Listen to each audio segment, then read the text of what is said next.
अस्सलाम वालेकुम। आज जो हम CNS का जो दूसरा है इसका टॉपिक है मेडिसिन का, जो मेडिसिन का दूसरा टॉपिक है ग्लूनेबार्ड सिंड्रोम GBS, वो करेंगे। मोस्ट इंपॉर्टेंट टॉपिक है, बहुत ज़्यादा आता है MCQ में, 5 रुपये में बहुत ज़्यादा देखा है। ठीक है, व्हाट इज़ GBS? GBS जो है इसे एक्यूट इन्फ्लेमेटरी डीमाइलिनेटिंग डिजीज़ भी कहते हैं। It is a neurological disorder which is acute progressive autoimmune demyelination of peripheral nerves. Autoimmune क्यों कह रहे हैं? इसमें आपको एंटीजन एंटीबॉडी का रिएक्शन हो रहा होता है बॉडी के अंदर। हमारी अपनी ही जो एंटीबॉडीज़ है ना, वो आपके पास जो हमारा नॉर्मल न्यूरॉन का स्ट्रक्चर है उस पर, या तो उसके नॉड्स ऑफ रेनिवर पे, या जो उसकी आपको न्यूरोमस्कुलर जंक्शन पे जाके एक्ट कर रही होती हैं, और जिसकी वजह से आपको डीमाइलिनेशन डिसऑर्डर होता है, उसको हम ऑटोइम्यून कहते हैं। ठीक है, इसकी कॉजेज़ बहुत ज़्यादा होती हैं, लाइक बहुत इंपॉर्टेंट है। प्रायर आपके पास क्या होता है कि पहले GIT का इन्फेक्शन आ गया जो कि कैम्फाइलोबैक्टर जूजिनाई से होता है, या तो respiratory infection for Epson Barr virus, cytomegalo virus से कॉज होता है। कोई भी आपने इन्फ्लुएंजा वैक्सीन लगाई थी, सर्जरी हुई थी, ट्रॉमा हुआ था। इसे मोस्ट कॉमन आपके पास एक्यूट फ्लैसिड पैरालिसिस होता है। एक्यूट फ्लैसिड पैरालिसिस और भी होता है, लाइक पोलियो भी इसकी डिफरेंशियल में आता है, लेकिन पोलियो में कोई प्रायर GIT का इन्फेक्शन नहीं होता। ठीक है, इसमें आपको एक केस आएगा कि पेशेंट को जो था डायरिया है, साथ साथ पहले उसको कफ थी, फीवर था या डायरिया था, इनमें से एक केस ज़रूर होगा। और पेशेंट के जो लोअर लिम्स हैं वो सिमेट्रिकली पैरालाइज्ड हैं, तो वो GBS है। ठीक है, जो पोलियो है वो एसिमेट्रिकली पैरालाइज होता है। ठीक है, इसके फीचर्स जो होते हैं, एक तो ये आपको असेंडिंग इन्फेक्शन होता है, like from toes to nose, it's easy. Toes to nose का मतलब है लाइक आपके पाँव से लेकर ऊपर आएगा। सिमेट्रिकल लिम्स इन्वॉल्वमेंट होगी, यानी कि अगर एक लिम्ब की ट्रॉफी हो तो दूसरे लिम्ब की भी ट्रॉफी होगी। अगर एक लिम्ब की हाइपर रिफ्लेक्स, दूसरे लिम्ब का भी हाइपर रिफ्लेक्सिया होगा। इसमें क्या क्या इसके फीचर्स होते हैं? ए रिफ्लेक्सिया, हाइपर रिफ्लेक्सिया, अगर ये पेरिफेरल नर्व की इन्वॉल्वमेंट है। ठीक है, ये सारे फीचर्स हैं अगर ये पेरिफेरल नर्व सिस्टम यानी पेरिफेरल नर्व्स की इन्वॉल्वमेंट है, पेरिफेरल नर्व इन्वॉल्वमेंट है। तो बच्चों को क्या क्या होगा? ए रिफ्लेक्सिया होगा, हाइपर रिफ्लेक्सिया हो रहा होगा, साथ साथ आपके पास लॉस ऑफ टेंडर रिफ्लेक्सेस हो रहे होंगे, या प्रायर इन्फेक्शन है, डायरिया होगा, या फिर आपके पास क्या होगा कि वाटरी डायरिया है, उसमें आपको पेशेंट कहेगा कि मुझे वाटरी डायरिया है, या फिर ब्लड डायरिया की कॉज ज़्यादा होगी, काफ़ी क्रॉनिक हो जाएगा, फीवर है, कफ है और पेरेस्थीजिया होगा, टिंगलिंग सेंसेशन आ रही होती है उनसे। ठीक है, उसके अलावा अगर ऑटोनॉमिक नर्व सिस्टम इन्वॉल्व है, ठीक है, अगर GBS में ANS इन्वॉल्व है, तो फिर क्या क्या सिम्टम्स आए? ANS हम पता ना कि ऑटोनॉमिक नर्व सिस्टम हमारा यूरिनेशन को कंट्रोल कर रहा होता है, हमारी जो है वो हाइपरटेंशन कंट्रोल कर रहा होता है, और कार्डिक फीचर्स कंट्रोल कर रहा होता है। तो उसके वजह से क्वेश्चन क्या हो जाएगा? अगर ऑटोनॉमिक नर्व सिस्टम इंक्लूड हो जाएगा तो यूरिनरी टेंशन हो जाएगा, उसके अलावा हाइपोटेंशन है, इसके अलावा कार्डिक रिदमियाज होंगे, स्वेटिंग होंगे, और FFF is flushing of face हो रहा होगा। अगर GBS असेंडिंग इन्फेक्शन है और ये आपके पास जा रहा है यहाँ से यहाँ तक, और अगर उसने जो हमारे पास डायाफ्रेम है, लंग्स वाली डायाफ्रेम, रेस्पिरेटरी मसल पैरालिसिस हो रहा है, तो फिर अगर वो उसने जाके हमारे जो है लंग्स डायाफ्रेम को अफेक्ट कर, रेस्पिरेटरी मसल्स होते हैं, डायाफ्रेम हो गए, इंटरकॉस्टल मसल्स होते हैं, उसको अफेक्ट कर दिया, तो पेशेंट को क्या हो जाएगा? रेस्पिरेटरी फेलियर में जा सकता है पेशेंट। तो मोस्ट कॉमन जो डेथ होती है ना, कॉज होती है डेथ की, तो वो कौन सी है? रेस्पिरेटरी मसल का failure, respiratory muscle involvement, respiratory to that respiratory failure हो रहा है। इसकी पैथोफिजियोलॉजी बहुत इंपॉर्टेंट है कि पैथोफिजियोलॉजी क्या होती है। पैथोफिजियोलॉजी ये होती है कि कैम्फाइलोबैक्टर या फिर आपके पास एप्सन बार वायरस या साइटोमेगालो वायरस, जो भी आपके प्रायर GIT के इन्फेक्शंस हैं, कैम्फाइलोबैक्टर is a bacteria and Epson Barr virus, cytomegalo virus, आपके जो वायरसेस हैं वो क्या करते हैं कि आपके पास जो हमारे नॉर्मल जो इम्यून सिस्टम है उसको एक्टिवेट करेंगे। अच्छा, पहले ही बता दूं कि जो आपके पास एंटीजेंस होते हैं बैक्टीरिया के, जो बैक्टीरिया का स्ट्रक्चर है, ठीक है, फॉर एग्जांपल बैक्टीरिया का जो भी स्ट्रक्चर है, वो स्ट्रक्चर जो हमारा कैम्फाइलोबैक्टर का स्ट्रक्चर है, साइटोमेगालो वायरस का, वो स्ट्रक्चर हमारे जो एक्सॉन का जो स्ट्रक्चर है, न्यूरॉन का स्ट्रक्चर है, उससे बहुत ज़्यादा मिलता है। लाइक देखो, इस मॉलिक्यूलर मिमिक्री हो रही होती है कि यहाँ पे जो एंटीजेंस है बैक्टीरिया के बहुत ज़्यादा मिल रहे होते हैं, इसमें मॉलिक्यूलर मिमिक्री है। ये वर्ड आपको बुक में मिलेगा, मॉलिक्यूलर मिमिक्री होती है। मॉलिक्यूलर मिमिक्री का ये मतलब है कि स्ट्रक्चर जो है एंटीजन बैक्टीरिया का और जो न्यूरोनल गैंग्लियोसाइट स्ट्रक्चर है वो दोनों सेम होते हैं। ठीक है, जब आपके पास इन्फेक्शन हुआ है, हमारा इम्यून सिस्टम एक्टिवेट हुआ है, उसने आपके पास T हेल्पर सेल्स और एंटीजन प्रेजेंटिंग सेल्स को रिलीज किया है, इसकी वजह से आपके पास B लिम्फोसाइट्स एक्टिवेट हुए हैं, और B लिम्फोसाइट ने प्लाज्मा सेल्स को कहा है कि भाई एंटीबॉडीज बनाओ, वो एंटीबॉडी बनाना शुरू कर। इसकी जो एंटीबॉडीज है वो क्या? anti-GDA1 एंटीबॉडी और anti-GM1 एंटीबॉडी, ये दोनों एंटीबॉडीज बन रही हैं। ये एंटीबॉडीज जाके इस उसका नॉर्मल तो ये काम था ना कि आपस एंटीजन बैक्टीरिया को जाके एक्ट करे, वो एंटीजन स्ट्रक्चर को डिस्ट्रॉय करे, लेकिन मॉलिक्यूलर मिमिक्री की वजह से, क्योंकि मॉलिक्यूलर मिमिक्री का मतलब ये है कि आपके पास जो स्ट्रक्चर है दोनों के सेम हैं, तो उसकी वजह से आपके पास वही एंटीबॉडीज आपकी अपने ही जो पेरिफेरल नर्व्स हैं उन पे एक्ट कर रहा है, जिसकी वजह से उनकी डेमाइलिनेशन हो रही है और आपको डिस्ट्रक्शन हो रही है नर्व्स की, जिसकी वजह से आपको क्या हो रहा है कि जीबीएस हो रहा है। इसीलिए उसमें इतना बुक में मुश्किल दिखाया हुआ है, लेकिन इतना मुश्किल नहीं है।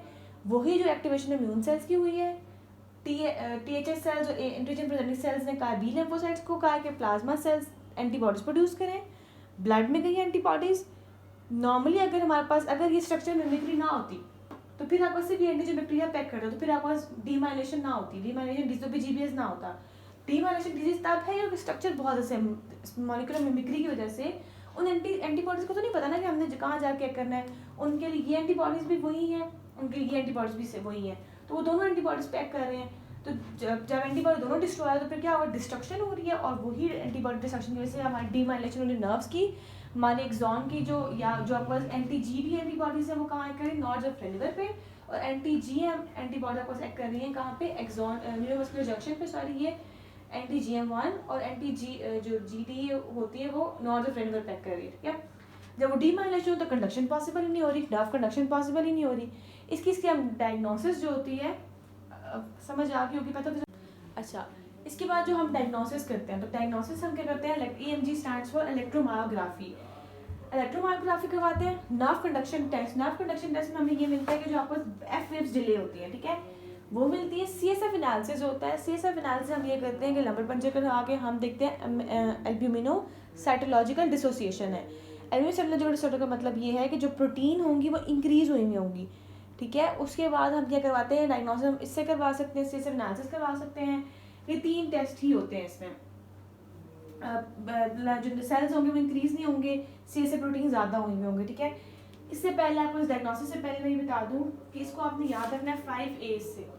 5A स्टैंड फॉर, पहला आपको ये हो गया जो डायग्नोसिस में आ रहा है CSF analysis albumino cytological association, फिर ascending paralysis from toes to nose, autoimmune dysfunction जिसकी वजह से आपको cardiac arrhythmia, urinary tension, hypotension, cranial nerve involvement होगी। इसमें ये भी है अगर फेशियल नर्व इन्वॉल्वमेंट होगी, फेशियल नर्व पैरालिसिस होगी, ठीक है। फेशियल डायप्लेजियाज भी होते हैं, ठीक है, इसमें फेशियल डायप्लेजिया भी होगा क्योंकि आपको स्केलर नर्व्स भी इन्वॉल्व है। फेशियल डायप्लेजिया भी हो रहा है आपका, पेशेंट को डिस्फेजिया भी इसका फीचर है। क्यों? क्योंकि आपको ग्लॉसोफ्रिंजियल नर्व और आपका हाइपोग्लॉसल नर्व और जो आपको वेगस नर्व 9, 10 वो सारी नर्व्स होती हैं, हाइपोग्लॉसल 12 नर्व, ये सारी नर्व्स भी अफेक्टेड हो रही हैं, ठीक है।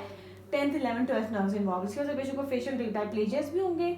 ऑटोनॉमिक नर्वस सिस्टम हो गया तो पेशेंट को टेंशन भी है, फेशियल डायप्लेजियाज भी हैं और डिस्फेजिया भी है। और चौथा एक हो गया ये हो गया असेंडिंग पैरालिसिस, फिर आपके पास आ गया एल्ब्यूमिनो साइटोलॉजिकल डिसऑर्डर, फिर हो गया ऑटोनॉमिक डिसफंक्शन जिसमें सारे फीचर्स आ गए पेरिफेरल नर्व्स के अलावा, फिर है एक्यूट इन्फ्लेमेटरी डीमाइलिनेटिंग डिजीज होती है ये, एक्यूट इन्फ्लेमेटरी डीमाइलिनेटिंग डिजीज की डेफिनेशन, ठीक है। और चौथा होता है ए रिफ्लेक्सिया। ए रिफ्लेक्सिया होता है या हाइपो रिफ्लेक्सिया होता है। ये 5 फीचर्स अगर आपको एक MCQ मिल रहे हैं कि पेशेंट आया वो हाइपो रिफ्लेक्सिया हुआ है या उसको ये हो रहा है कि जो उसकी अगर हमने लंबर पंचर करवाया उसमें आपको एल्ब्यूमिनो साइटोलॉजिकल डिसोसिएशन है, या उसको ये हो रहा है कि वहाँ पे ऑटोनॉमिक डिसफंक्शन कोई फीचर बता दें, यूरिन टेन हो रहा है उसका, उसको डिस्फेजिया है, डिफिकल्टी टू ईट है, या उसको रेस्पिरेटरी मसल की पैरालिसिस हो, तो आपको फौरन आपने पिक करना है कि ये जो है वो GBS है, नॉट पोलियो, ठीक है, GBS है। इसके अलावा इसके कुछ वेरिएंट्स होते हैं, ठीक है। इसके जो वेरिएंट्स होते हैं वो क्या क्या होते हैं, एक होता है माइलर फिशर डिजीज, इसकी वेरिएंट्स बहुत होते हैं। एक होता है Miller Fisher disease, MILLER, Miller Fisher disease. Miller Fisher disease का एक ट्रायड होता है, ठीक है, उसमें पेशेंट को आपने उसको भी आपने 3A से याद रखना है। एक हो गया एक्यूट ऑप्थेल्मोप्लेजिया, एक होता है आपके पास एटेक्सिया, और एक होता है वहाँ पे ए रिफ्लेक्सिया, उसमें भी होता है। तो उसमें आपके पास आइज इन्वॉल्वमेंट होती है, ये इसी का वेरिएंट है GBS का, ठीक है। एक GBS का एक और वेरिएंट होता है, उसे कहते हैं acute inflammatory demyelinating polyneuropathy. Polyneuropathy का क्या मतलब होता है कि मल्टीपल नर्व्स इन्वॉल्वमेंट, एक होती है मोनोन्यूरोपैथी, इसमें एक नर्व इन्वॉल्व होती है, और एक होती है मोनोन्यूरोपैथी मल्टीप्लेक्स, इसमें 2 नर्व्स, 2 सेपरेट नर्व्स इन्वॉल्व होती है। लेकिन पोलीन्यूरोपैथी में सेम सिमेट्रिकल नर्व्स, लेकिन दोनों आर्म की नर्व्स होंगे तो पोलीन्यूरोपैथी है। लेकिन अगर एक आर्म की नर्व है और दूसरी लेग की नर्व है तो ये क्या है, मोनोन्यूरोपैथी मल्टीप्लेक्स है। और अगर एक ही हाथ की नर्व इन्वॉल्व तो मोनोन्यूरोपैथी है, ठीक है। इसके अलावा माइलर फिशर सिंड्रोम में एक्यूट जो है इन्फ्लेमेटरी डीमाइलिनेटिंग जो है वो पोलीन्यूरोपैथी इन्वॉल्व है। इसके अलावा होता है वहाँ पे एक्यूट ए मैन का मतलब होता है एक्यूट जो है आपके पास क्या है, motor axonal neuropathy, a man, इसकी वेरिएंट्स है, ठीक है। एक्यूट मोटर एक्यूट है, मोटर है, एक्सोनल न्यूरोपैथी होती है, ठीक है। इसके अलावा आपके पास होती है वो फेरेंजियल सर्वाइकल या ब्रेकियल आपके पास वेरिएंट होता है, वो भी इन्वॉल्व होता है। मोस्ट कॉमन वेरिएंट आपके पास होता है माइलर फिशर होता है। ये भी आ सकता है कि पेशेंट को ऑप्थेल्मोप्लेजिया है, नॉर्मली जीबीएस में नहीं है, लेकिन जीबीएस को जो वेरिएंट है अगर एमसीक्यू में आया कि आपको ऑप्थेल्मोप्लेजिया भी, तो वो माइलर फिशर सिंड्रोम है। इसकी डायग्नोसिस बहुत इंपॉर्टेंट होगी, हमने कर ली। इसके बाद इसको क्या है कि वहाँ पे इसकी जो ट्रीटमेंट है 5 ईयर्स भी कर लिया हमने, 3 ईयर्स भी बता दी माइलर फिशर की। इसके बाद पैथोफिजियोलॉजी आपकी डायग्नोसिस भी होगी और ट्रीटमेंट है। ट्रीटमेंट हम क्या करते हैं कि प्लाज्मा फेरेसिस करते हैं। हमारी जो कॉमन जो इसकी जो कॉज है वो क्या है कि पैथोफिजियोलॉजी क्या है कि उसमें आपके पास एंटीबॉडीज़ बन रही होती हैं, ठीक है। तो हम क्या करेंगे कि एंटीबॉडीज़ को ब्लड को एक्सचेंज करेंगे इसके, ठीक है। अगर पेशेंट का रेस्पिरेटरी फेलियर हुआ तो पेशेंट को वेंट पे डाल देंगे, अगर वाइटल कैपेसिटी उसकी 1 लीटर से कम है। IV इम्यूनोग्लोबिन्स देंगे, क्योंकि जो पेशेंट अगर वेंट पे है या उसको रेस्पिरेटरी पैरालिसिस हुआ हुआ है या कोई उसको जैसे पता बंदा चल नहीं सकता, तो उसको रेस्पिरेटरी इन्फेक्शन या जो अपॉर्चुनिटी इन्फेक्शन बहुत ज़्यादा होगा, तो उसको हम एंटीबॉडी सुपर जो देंगे वो देंगे ताकि उसको सेकेंडरी इन्फेक्शन ना हो रहे। लेकिन हम इसमें स्टीरॉइड जो होते हैं प्रेडनिसोलोन, डेक्सामेथासोन बिल्कुल भी नहीं देंगे। वाइट स्टेट जाकर उसकी कंडीशन को मोर वर्स कर देंगे, इसलिए हम नहीं देंगे। प्लाज्मा एक्सचेंज करवाएंगे, इम्यूनोग्लोबिन देंगे, स्टीरॉइड का कोई रोल नहीं है। उसके अलावा अगर हमने इसकी रेगुलर मॉनिटरिंग करनी होती है, इसमें देखेंगे कि जिसमें देखेंगे वाइटल कैपेसिटी रेगुलर मॉनिटरिंग में उसको देखेंगे वेंटिलेशन पे, उसकी ऑक्सीजन कैपेसिटी देखेंगे, वाइटल कैपेसिटी 1 लीटर से कम है तो उसको वेंट पे डाल देंगे, ठीक है। इसका केस ऐसे आता है, इसका MCQs बहुत ज़्यादा आते हैं कि एक पेशेंट आता है, उसमें ये आता है कि एक पेशेंट है उसको प्रायर डायरिया था, डायरिया का बहुत ज़्यादा डायरिया था और उसकी सिमेट्रिकल 3/5 मोटर है जो उसकी है, हाँ मोटर 3/5 है या 3/5 सिमेट्रिकल, दोनों आर्म्स इन्वॉल्व हैं, ठीक है। और इसके जो डिफरेंशियल्स हैं, हाँ जो डिफरेंशियल डायग्नोसिस होते हैं वो क्या क्या होते हैं। डिफरेंशियल डायग्नोसिस में पोलियो आ सकता है, लेकिन पोलियो में एसिमेट्रिक इन्वॉल्वमेंट होती है, ठीक है। और इसमें आता है वो आ सकता है ट्रांसफर आ सकता है, ठीक है।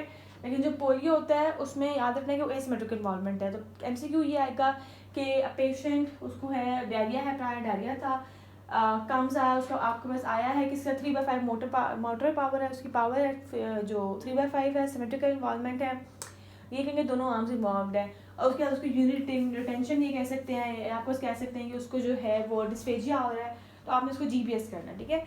या पूछ सकते हैं कि GBS की एंटीबॉडीज़ क्या है, तो anti-GDA1 एंटीबॉडीज़ हैं। अच्छा जो आपके पास ये है माइलर फिशर की एंटीबॉडीज होती है anti-GQIB, ये भूल गई मैं। माइलर फिशर में आपको 3 ट्राइड है तो इसमें आपको anti-GQIB एंटीबॉडी होती है, ठीक है। उन दोनों की एंटीबॉडीज anti-GDA1 anti-GM1 जो कि GM है ना, M for neuromuscular junction tag करेगा, GDA1 नॉड्स ऑफ रेनिवर जो आपके पास जहाँ से कंडक्शन ट्रेवल कर रही होती है एक्सॉन की, ठीक है। तो आपने ऐसे याद रखना है कि ये दोनों हैं। इसके अलावा यही आती है ऑस्पी भी यही आती है कि आप इसके ऑस्पी आई थी उसमें यही था कि GBS केस था, तो इसकी डिफरेंसेस लिखो तो पोलियोट्रांसफर्माइटिस लिखना है, ठीक है। और उसके बाद अगर उसमें आता है कि डायग्नोज कैसे करो, तो आपने अगर पढ़ा ही नहीं होगा तो आपको पता ही नहीं होगा कि आप नर्व कंडक्शन देखोगे, नर्व कंडक्शन टेस्ट में क्या मिलता है, डिलेड FF मिलती है, CSF एनालिसिस करेंगे और ट्रीटमेंट पूछा तो आप प्लाज्मा फेरेसिस करोगे, एंटीबॉडीज़ को रिप्लेस कर दोगे। That's all, thank you so much, अल्लाह हाफिज़।